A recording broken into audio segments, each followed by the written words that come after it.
Welcome back to another ENews. I'm your host, Derek Geyer, and this is Tanner Bahora. And this week on Tiger ENews, we're interviewing Dave Schauer, former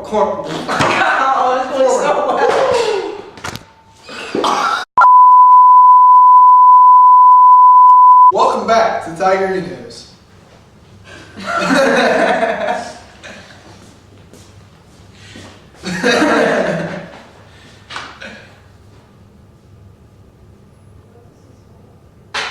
She's fired.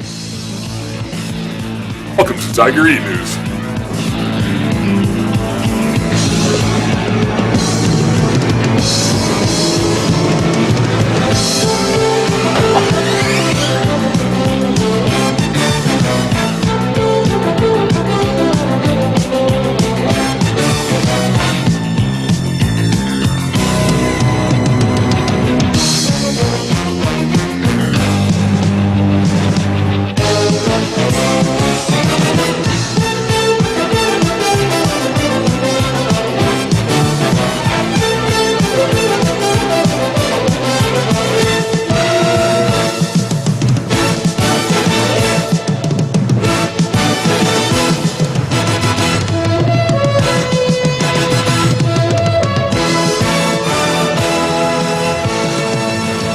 Welcome back to another edition of Tiger ENews. This week, we're interviewing Mayor Schauer.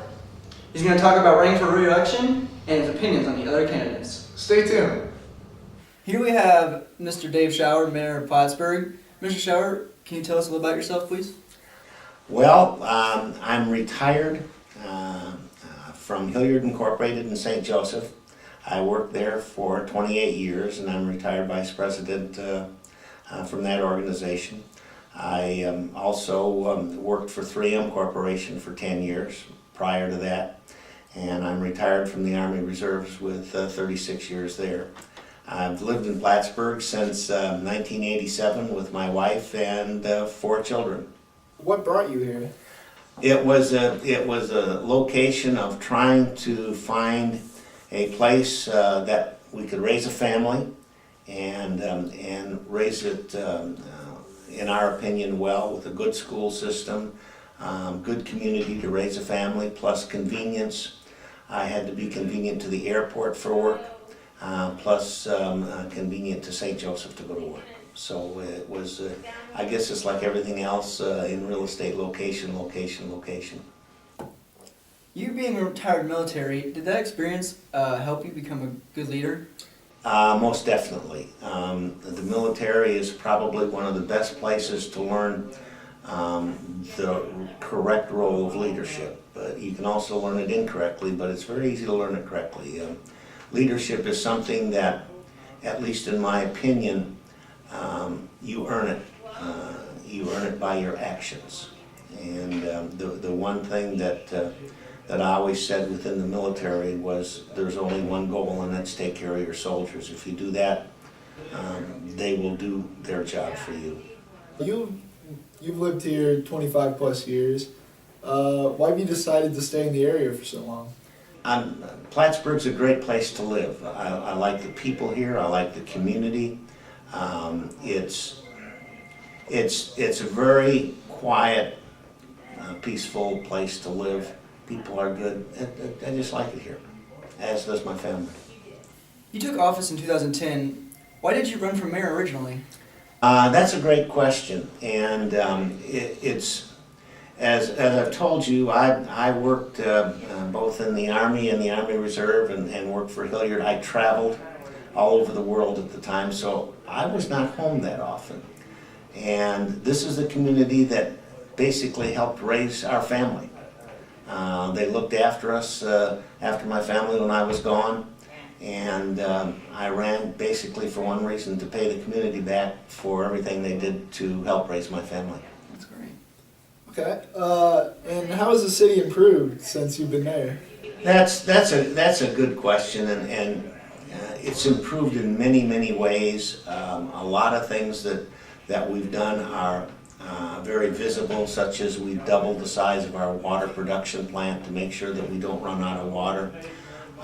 There's a lot of things that we have done that is probably not quite as visible. One of the things is we've started to put a new lighting system up in Perkins Park for the softball and baseball fields. Unless you go there and play ball, you probably wouldn't see that. We've had great community effort from a whole lot of folks in the community. If you go to Perkins Park, you'll notice this year we're finishing our walking trail around the park, which is something that has been in the works for 10 or 15 years. A lot of things like that we've done. We've improved the way we treat our streets and hopefully keep them in better shape than they were before. What's your favorite thing about Plattsburgh? My favorite thing about Plattsburgh? Boy, that's a loaded question. You know, I could get. Actually, I think it's the people. If you really want to know the truth, the people here are great. They are friendly. They'll do anything they can to help you. Half the time you don't even have to ask, but they're great people to work with here. What would you say is the biggest problem facing Plattsburgh right now? Biggest problem facing Plattsburgh is the same problem that faces many of the smaller communities in Northwest Missouri and Midwest in general. It's called growth. I mean, we've become very stagnant in our growth, and because we are somewhat of a bedroom community to both Kansas City, St. Joseph, and other cities, it's getting more and more difficult with the economy to get people to move here. Along with that, the other thing is growth and getting more businesses to come into town to generate jobs. Those are the challenges that we face in not only Plattsburgh, but in any community of our size. How do you feel about the windmills? How do I feel about the windmills? That's also another question, because you read so much about it, and we've got signs all over town. The windmills, for producing energy, there's three things that they are going to have that you can argue before, you can argue you're for it, you're against it, but three things are going to happen if windmills go up. And that's just, number one, they're going to make noise. When you have a 400 or 500 foot wind propeller turning, it's going to make noise, okay? Depending on where it is located, it will kill birds. And there is going to be a strobe effect in the sunlight with the blades turning. Those three things are facts. And as long as you can put them where those three things don't affect a whole lot of people, I don't see anything wrong with it. But those are the three things you can't get away. I read all the arguments both ways, but yeah, that's what they produce. The good news is they produce energy without using any of our resources. They use the sun. The bad news is there's some side effects to them, so it's something that has to be weighed out. You ever thought about running for a higher position? No, I'm happy where I'm at. Like I said in the beginning, I've done this just to pay back the community for them help raising my family. How do you feel about this year's presidential election? This is an interesting election, and 10 years ago, if you'd have told me that this is what was going to happen, I would have said, no, not in this country. But you've got some candidates that you just have to look at, and we have an eccentric billionaire that's running, and that in itself is another story. We have an ex-secretary of state who's being investigated for violations of national security with her email accounts, and that's a viable investigation. Trust me, I've held all those security accounts. If I would have pulled, I'd be in jail. So yes, that should be investigated. And the third one that's really in serious contender is a senator who says he's a socialist. So who would have thought 10 years ago those would be kind of the three leaders that we would have to pick from for presidential candidates?